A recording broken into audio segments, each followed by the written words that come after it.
3 لوگوں کا ذکر دوسری مختلف احادیث میں آیا، 2 کا ذکر جامع ترمذی کے اندر موجود ہے۔ حضور فرماتے ہیں کہ جس آدمی نے کسی سے قرض لیا، پہلے تو آپ ایک بات سماعت فرما لیں، بلا ضرورت کسی سے مانگنے کی اجازت نہیں ہے، یعنی آپ کو ضرورت ہی نہیں ہے اور بلا وجہ آپ مانگتے پھرتے ہیں، تو حضور تو فرماتے ہیں کہ یہ مجھ سے قسم لے لو، یہ جو لوگوں سے مانگنا شروع کر دیتا ہے نا، اس کی غربت ختم نہیں ہوتی۔ حضور فرماتے ہیں میں قسم اٹھا کے کہتا ہوں جو لوگوں سے مانگنا شروع کر دے، اس لیے کہ گردن کو جھکا دیتا ہے یہ خیرات کا پتھر، جہاں میں مانگنے والوں کے سر کبھی اونچے نہیں ہوتے۔ ساڑھے ملک دی گل کیوں نہیں سنی جاندی؟ اس لیے کہ گردن کو جھکا دیتا ہے خیرات کا پتھر۔ کون سا ایسا ملک ہے جہاں سے ہم نے قرض نہیں لیا؟ وہ بندہ تو بڑا شغلی سا تھا پر بات بڑی کر گیا۔ اس نے کہا آئے دن ہم سنتے ہیں کہ وہ فلاں ملک ہم پہ حملہ کرنے والا ہے، فلاں ملک ہم پہ حملہ کرنے والا ہے۔ اس آکا ساڈا ملک ختم ہو ہی نہیں سکتا۔ اس آکے وجہ، اس آکے ہر ملک دا تے اسی قرضہ دینا ہے،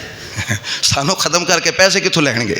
کہاں سے قرضہ لیں گے؟ تو گردن کو جھکا دیتا ہے خیرات کا پتھر، جہاں میں مانگنے والوں کے سر کبھی اونچے نہیں ہوتے۔ پہلے تو حکم دیا کہ بلا ضرورت مانگنا نہیں،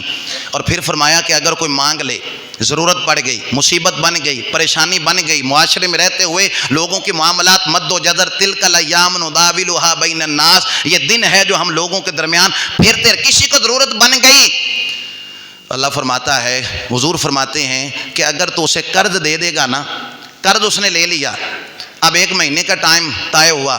کہ پہلی نو واپس کر چھڑاں گا، جو تو پہلی آئی واقعتاً، یعنی سیاق و سباق بھی بتاتے ہیں کہ بیچارے کے گھر میں خدا نخواستہ کوئی موت کا سلسلہ ہو گیا،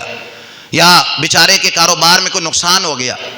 یا کاروبار تھا یا کوئی ایسی جگہ فیکٹریوں میں آگ نہیں لگ جاتی، کوئی ایسا معاملہ بن گیا، سیاق و سباق بھی بتا رہے ہیں کہ طے تو یہ ہوا تھا کہ پہلی تاریخ کو واپس کرے گا، لیکن حالات یہ بن گئے کہ اب وہ واپس نہیں کر سکا۔ حضور فرماتے ہیں اس نے مہلت دے دی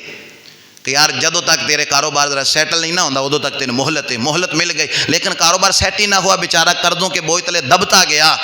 فرمایا ایک تو وہ جس نے مہلت دے دی نا قرض خواہ کو،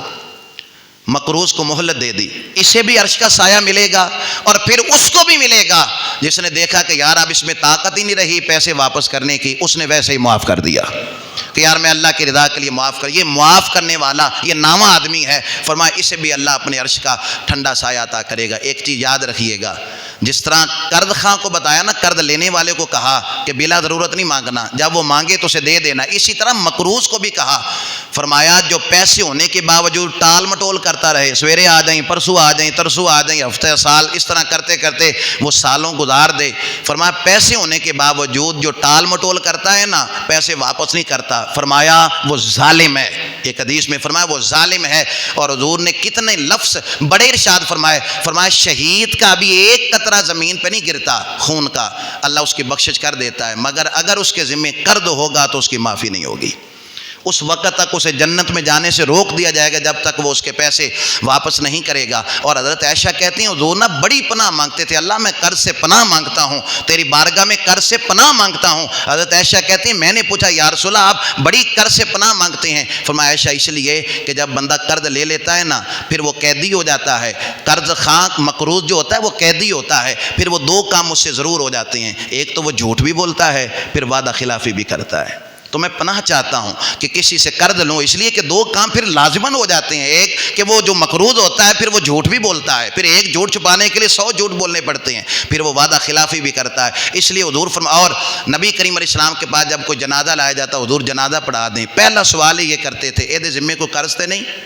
بتایا جاتا قرض ہے تو حضور فرماتے آپ ہی پڑھ لو، میں نہیں پڑھنا۔ امت کو تعلیم دی، امت کو درس دیا کہ جب کوئی مقروض ہوتا ہے، اسی لیے تو اعلان کیا جاتا ہے جنازے کے وقت بھائی کسی نے کوئی لینا دینا ہو تو ہم سے رابطہ کر لے، زندگی کے اندر فارغ ہو کر جائیں۔ اور حضور فرماتے ہیں نا کہ میں جنت کی ضمانت دیتا ہوں اسے، یا رسول اللہ کسے؟ فرمایا 2 چیزوں سے خالی ہو کر دنیا سے جانا۔ یا رسول اللہ کون سی؟ فرمایا تمہارے ذمہ قرض نہ ہو اور تمہارے ذمہ کوئی خیانت نہ ہو، اگر کسی کے ساتھ خیانت نہیں کی ہوگی، اگر تمہارے ذمہ کسی کا لینا دینا نہیں ہوگا تو میں جنت کی ضمانت دیتا ہوں۔